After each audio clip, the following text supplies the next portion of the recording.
Hey y'all, what's the tea? It's Mikey, and this is a serious review for Resident Evil Netflix, rated TVMA, no spoilers. Show created by Andrew Dabb, starring Ella Balinska, Lance Reddick, Paola Nunez, Sienna Agudong, Tamara Smart, Adeline Rudolph, and many others. The series in a nutshell: a young woman attempts to find the cure for a zombie apocalypse and all hell breaks loose. I'm really happy that they decided to incorporate the game's backstory in this and definitely acknowledge the games, because Paul W.S. Anderson films and Johannes Roberts' Welcome to Raccoon City film did not at all do that. I just want to let you guys know, if you've ever watched any live adaptations of Resident Evil and not ever played the games, I just want to let you know that there is a wonderful story to be experienced. Resident Evil 1, Resident Evil 2, which is my personal favorite, Resident Evil Remake, Resident Evil 0, Resident Evil Outbreak, Resident Evil Code Veronica. Those right there are some of like the highlights of what Resident Evil is. Definitely are the things you need to experience, whether it's because you play them yourself or you watch YouTube gameplay of it. So if you've not experienced any of that stuff, I definitely say this is what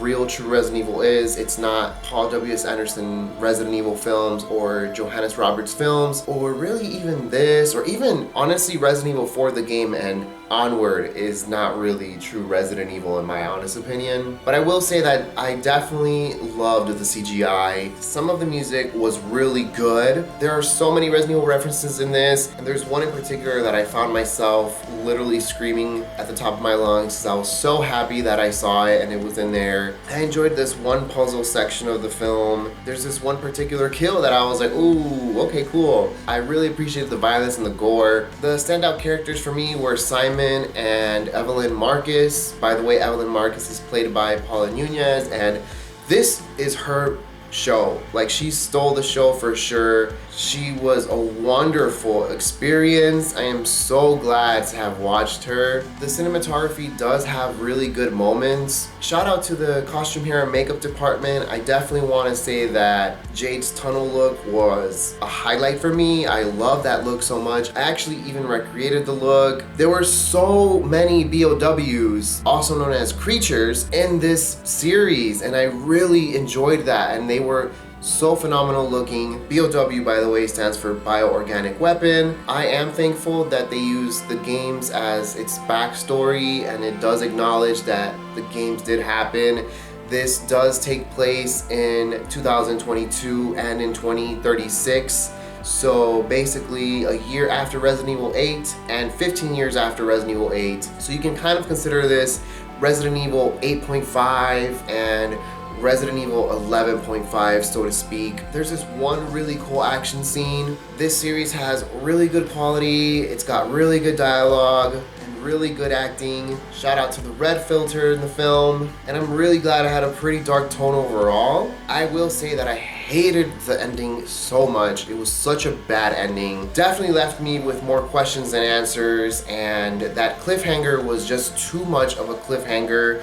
I really would have appreciated to see more with what was shown at the end. There's no after credits scene, and I just felt so hungry after this series was done. Something that really bothered me as well is that there was just too many cutaways. I guess the cutaway thing would have worked if I had not known that there's two timelines here, 2022 and 2036. Like, had that been a mystery that I didn't know about, then maybe I feel like the whole cutaway thing would have worked. However, since I'm going in this knowing that there was a 2022 story and a 2036 story, I just felt like the cutaway stuff was just too unnecessary, and they basically didn't even finish scenes. They just kept on cutting away and coming back to them, and it just wasn't really something that I felt worked for me personally. I didn't like the style of this. I felt like it was more geared toward Generation Z folks. I feel like the target audience should have been hardcore Resident Evil fans. I feel like the action scenes needed to be more fleshed out, and as far as the action goes, really, we saw it in the trailer, and that's pretty much it. Like, I definitely feel like they should have prolonged these scenes. That way it would have just been more enjoyable. And I'm really sad to say this, but the character Jade Wesker was more so a disappointment than she was something innovative. She started off really strong, and then eventually the character just completely derails for me. I do not blame Ella Balinska, by the way. I feel like she definitely nailed the role and performed the best she could, and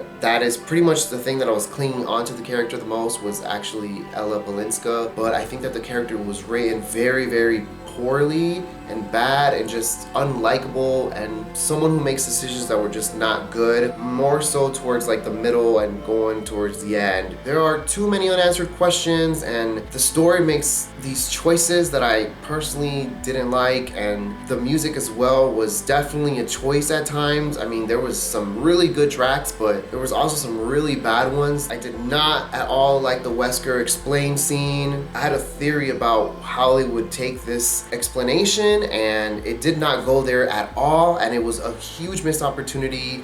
This series itself has so many missed opportunities. Unfortunately, there's too many characters that were giving NPC, non-playable character, essence, and like you just don't care about these characters. They were literally your cliche apocalyptic characters that are just there to just die or whatnot. There's too little action, and as far as like an emotional beat for the sisterhood element to this, it was not there at all for me. I really wanted that sisterhood bond. I really wanted that emotional beat when it came to the sisterhood element. For me personally, sisterhood and brotherhood portrayals in movies and series and stuff is very, very personal and just something that I resonate a lot with. You know, overall, I don't think that this was bad. I do think it was good, but it was also not good, if that makes sense. Like, I'm not trying to say it was bad. It just was good and not good at the same time, to where it kind of like mediocres it. I think that the story was solid, and I understand there was good intentions here, but I really feel like they should have been more ambitious with this and really just targeted Resident Evil fans. I don't know why they're not targeting Resident Evil fans for this type of stuff. And they really should just call this Remedium the way that they were advertising it to be at first. Slapping the name Resident Evil on this, to me, was just a PR move, I guess. Overall, I give this a 5 out of 10. I am glad that I watched this. I do recommend for you to watch this as well. If I were to rewatch this, it will be certain moments. It wouldn't be the entire thing. Maybe I would one more time, but for the most part, specifically, if I'm gonna give it a rewatch, it will be